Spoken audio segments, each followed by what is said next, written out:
When David Warner was bowled for 28 on Saturday night, it marked the 1062nd day since the aging superstar had last scored a Test century for Australia.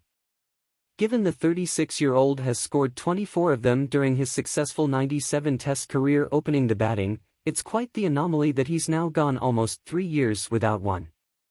It doesn't mean the man nicknamed the Bull hasn't been in the headlines though, far from it. In a stunning social media post where he announced he wouldn't seek to have the ban overturned, Warner said he was withdrawing his bid because he didn't want to be subject to a lynching from a public trial over the now infamous ball tampering scandal. It's led to every man and his dog in the cricketing world commenting and debating on the matter, and fortunately for Warner it has completely distracted everyone from his poor on-field form. There's no doubt he has been an incredible warrior for Australia with bat in hand over the past decade, and in many ways has revolutionized the way openers can play Test cricket. But at 36, after making his debut in the baggy green in 2011, a natural decline is both inevitable and eerily fair enough. Two of Australia's greatest ever top-order batsmen, Ricky Ponting and Matthew Hayden, both experienced a gradual decline in their 30s, as have many others. Being able to pick up the ball's trajectory and apply the appropriate response from hand-eye coordination becomes harder as batters age, though whether that is the case for Warner of course remains to be seen.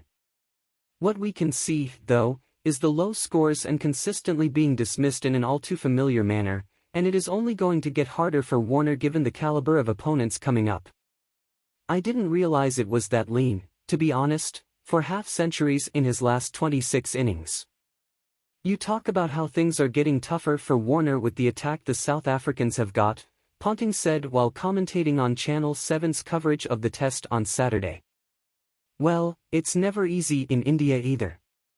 We know what wickets we will get there. We will get turning pitches.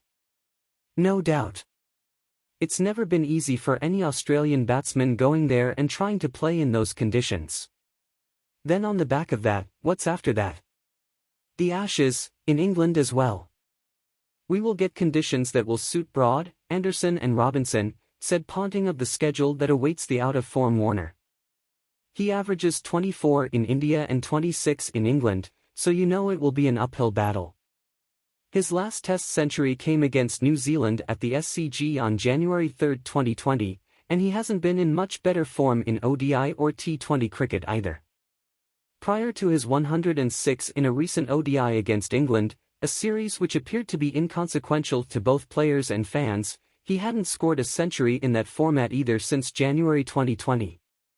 How much of an impact his continued desire to air his criticism over his life leadership ban, and the subsequent media circus that follows it, has on his on-field play remains to be seen. For several months, Warner has been very keen to step in front of every microphone he can find at press events or matches, and journalists often don't get a word in edgewise, such as his insistence on speaking his truth. The old bull would have used it as motivation to spank bowlers all over the park, but Warner has looked anything but impressive opening up while the saga swirls around him. He has scores of 5, 48, 21 and 28 this Test series against a relatively mediocre, though gallant, West Indies attack on quite friendly pitches. In the T20 World Cup, a format he should be shining in, Warner only managed 44 runs from 41 balls in 4 innings, and was very vocal in insisting he wanted to keep playing until at least the 2024 World Cup, despite his poor form and a glut of talented young openers waiting in the wings. Some of the manner of his dismissals were even more concerning, with Warner seemingly throwing his wicket away very recklessly. And his last Test century away from home? 2017, yes, 5 years ago. It was obvious to anyone watching, the West Indies bowlers this series know Warner wanted to blaze his way out of form by scorching boundaries through the covers. Thus, they've bowled very tight lines and Warner hasn't been able to help himself. His bails have been sent flying twice, and in the other 2 dismissals he's been caught behind after slashing away at a wide ball mindlessly. Whether this is officially a terminal decline or just an extremely long run of poor form still remains to be seen, but at 36 and just 150 in his last 12 innings points to the former. Aussie great Merv Hughes is certainly worried about Warner's decline. He hasn't made 100 for a long time, he said on Triple M. My personal belief is he's not wound up against the West Indies, but he's going to need to wind up against South Africa. The thing you're starting to see with David Warner is he's starting to struggle a little bit more with that short ball.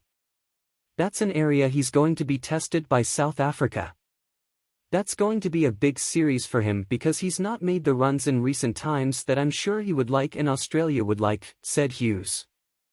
His opening partner is no spring chicken either. Usman Khawaja will turn 36 next week, but in contrast to Warner has been in very solid form since he was finally recalled.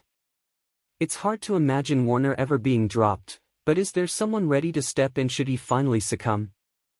Marcus Harris is the backup opener in the squad, but has never really made the spot his own, while Matt Renshaw certainly deserves another shot given his strong form at Sheffield Shield level. Riverina product Henry Hunt, who now plays for South Australia, is a batting prodigy making waves for the Redbacks, but is probably a few years off a test spot. But hey, Australian cricket has to move on someday, and they couldn't fare much worse than Warner at the moment.